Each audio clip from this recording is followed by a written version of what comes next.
በመጀመሪያ ደረጃ ኤፍሬም ዛሬ ቡዜን ቀጥረክ ይሄንን ሀሳብ በማቅረብክ እውነት ለመናገር እኔ በጣም ነው የገረምከኝ። ማለት የትኛውን የሩታን ደስታ ስትፈልገውና ነው የትኛውን ለወንድሟና የወንድሟ ባለቤት ከነ ልጃቸው አንድ ላይ ሆነው ልጃቸውን እንዲያሳድጉ የትኛው ፍላጎት አላትና ነው አንተ ቡዜን ጠርተ ሩታ ከሀገር መውጣት ወይ ደግሞ ከተማ ለቃ መሄድ እንደምትፈልግ እሷ ሳትቀድመን እኛ ቀድመን ይሄንን ትዳር እናድን አንቺም ከጎኔ ቁሚ ብለህ ቡዜን በማማከርህ እኔ በጣም ነው ያዘንኩት እውነት ለመናገር። ምክንያቱም እሷ አይደለች እንደ ይሄ ትዳር አንድ ላይ ሆነው እንዳይቃና አብርሃምና ሩታ አንድ ላይ ሆነው ልጃቸውን እንዳያሳድጉ ፍላጎት ያላት አንዳና ዋነኛዋ ቡዜ አይደለች?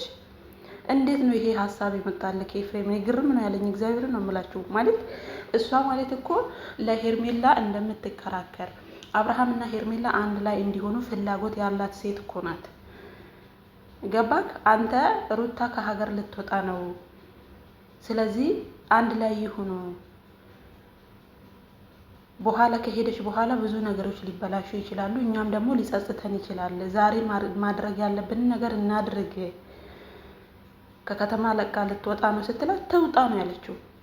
አየህ ምን ያህል ደስ እንደሚላት የሩታ ከአብርሃም ተለይቶ ከከተማም ሆነ ከሀገር ሆነ የትም ቦታ ብትሄድ በጣም ደስተኛና የመጀመሪያው ደስ የሚላት ሰው ቢኖር ቡዜ ናት።